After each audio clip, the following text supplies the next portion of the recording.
Bonjour à tous, c'est Hydrae. Je vous retrouve aujourd'hui pour une nouvelle vidéo d'un nouveau type, c'est-à-dire j'aimerais vous partager ce qui me plaît dans World of Warcraft et ce que vous pouvez trouver dans le jeu en rapport avec la dernière vidéo sur Sylvanas, la partie 1, que je vous conseille d'aller voir évidemment si vous ne l'avez pas encore vu, puisqu'on va parler d'éléments en jeu en rapport.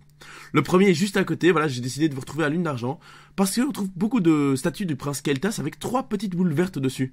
Est-ce que vous saviez que c'est la clé des 3 lunes, enfin c'est les 3 parties de la clé dont j'ai parlé dans la vidéo? Voilà, c'est pour l'anecdote.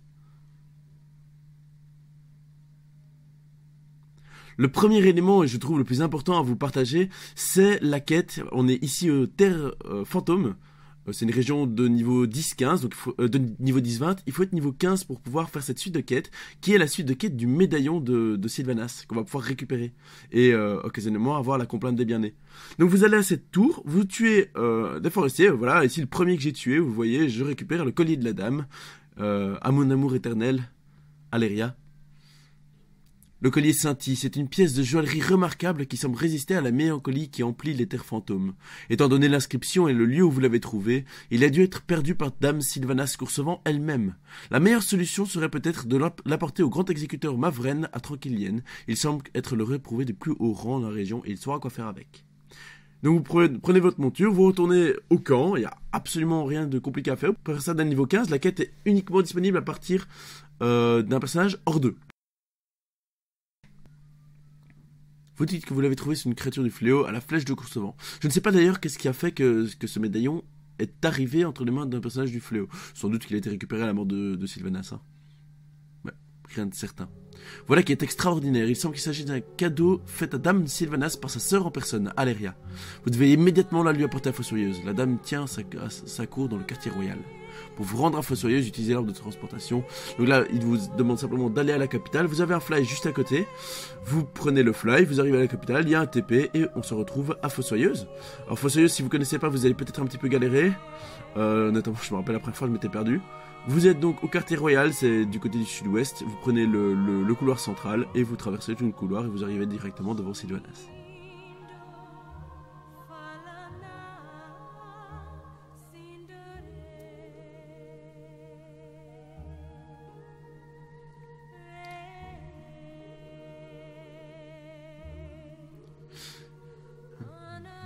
Hop, continuez. Sylvanas vous arrache le collier des mains. C'est impossible. Après tout ce temps, je pensais l'avoir perdu pour toujours. Après un long silence, la dame semble reprendre conscience de ce qui l'entoure.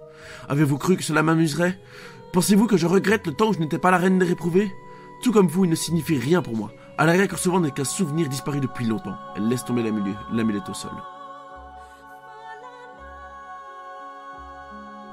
En fait, effectivement, Aléria est un souvenir depuis longtemps, parce que comme j'expliquais, elle est disparue, mais on l'a retrouvée avec les gens.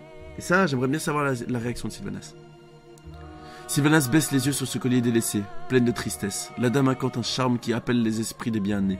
La chambre s'emplit de leur antique chant de signes d'oreille. Et là, vous pouvez entendre la complainte des bien-nés. Je vous ai mis la musique en fond dans la première partie. C'est une musique personnellement que j'adore, qui traduit très très bien cette transition entre la vie et la non-mort de Sylvanas. Ambassadeur triste soleil, ça aurait pu mieux aller. Venez, j'ai quelque chose pour vous. Et donc ici, il va vous remettre le livre, La complainte des bien-nés. Et d'ailleurs, j'en profite pour préciser que dans la salle ici, je pense que c'est derrière Sylvanas de mémoire, il y a un coffre dans lequel vous pouvez avoir La complainte des bien-nés, qui est le rouleau de musique pour votre fief, pour avoir la musique. Bon, c'est le fief de Draenor, évidemment, mais il y a le haut fait associé si vous faites les hauts faits. Par la lumière du soleil en fond du sang, nos ennemis forcent l'entrée en fond du sang. Par la lumière défaillant en fond du sang, ils forcent l'entrée. Ô en fond du sang, par la lumière du soleil, défaillant en fond du sang, ils forcent l'entrée.